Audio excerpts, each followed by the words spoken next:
Happiness किसी भी materialistic चीज़ में नहीं है।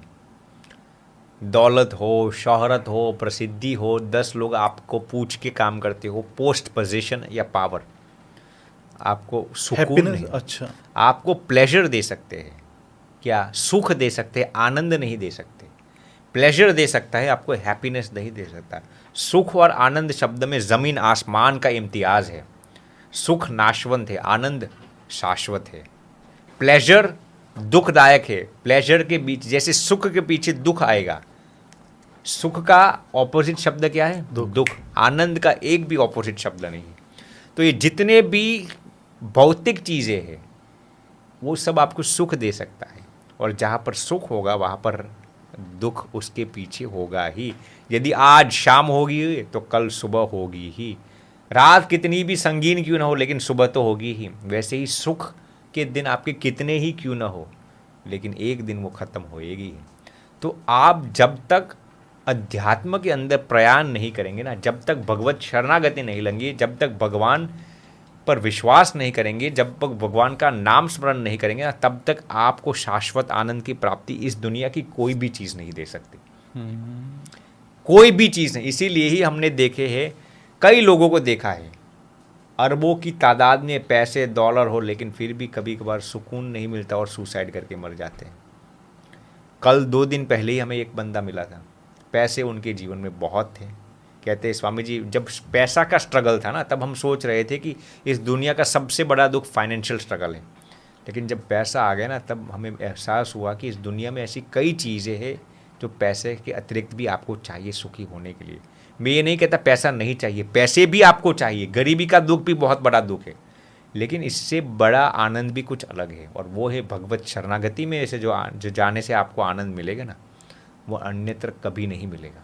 स्वामी जी, अब तक की आपकी लाइफ की 3 सबसे बड़ी लर्निंग्स क्या है? जी, बहुत ही अच्छा आपने बात बताई हिम्मत भाई। सबसे पहले तो मैं ये बताना चाहूँगा कि फॉरगिवनेस। देखिए, हर एक इंसान के जीवन में ऐसे लोग आते हैं जो आपके साथ चीटिंग करके चले जाते हैं, जो आपको धोखा देकर चले जाते हैं, जो आपका विश्वासघात करते हैं, जो आपके साथ ईर्ष्या करते हैं, जो आपके साथ कपट करते हैं, जो आपके दुख को देखकर प्रसन्न होते हैं।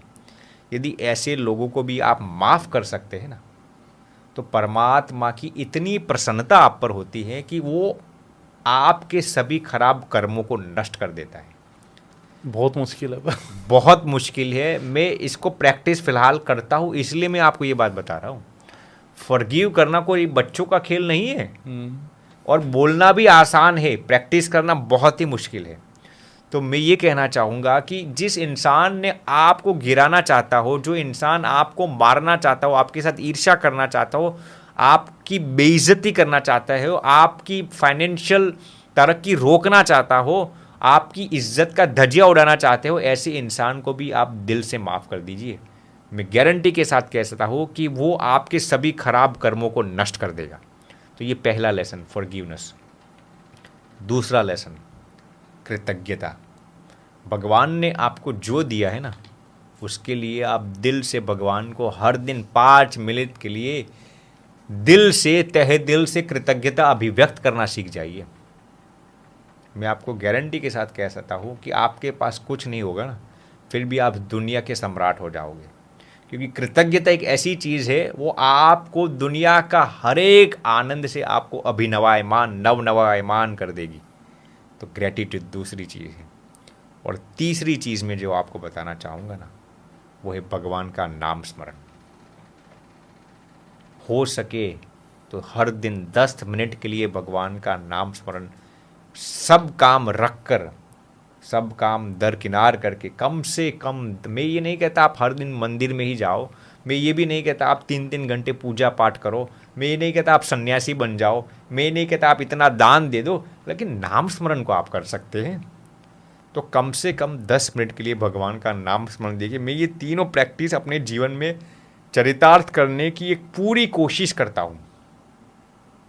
समझिए, मुझे लगता है कि जीवन है ना, इतना मुश्किल नहीं है जितना हमने इसको बना दिया है। बिल्कुल सही 3 बात। चीज़ें आपने बताई, ये तीनों लर्निंग्स इतनी प्रैक्टिकल है, इतनी प्रैक्टिकल है। मतलब अगर हम ये चीज़ें भी करने लग जाएं तो हमारा जीवन कितना कितना ज़्यादा सुंदर हो सकता है।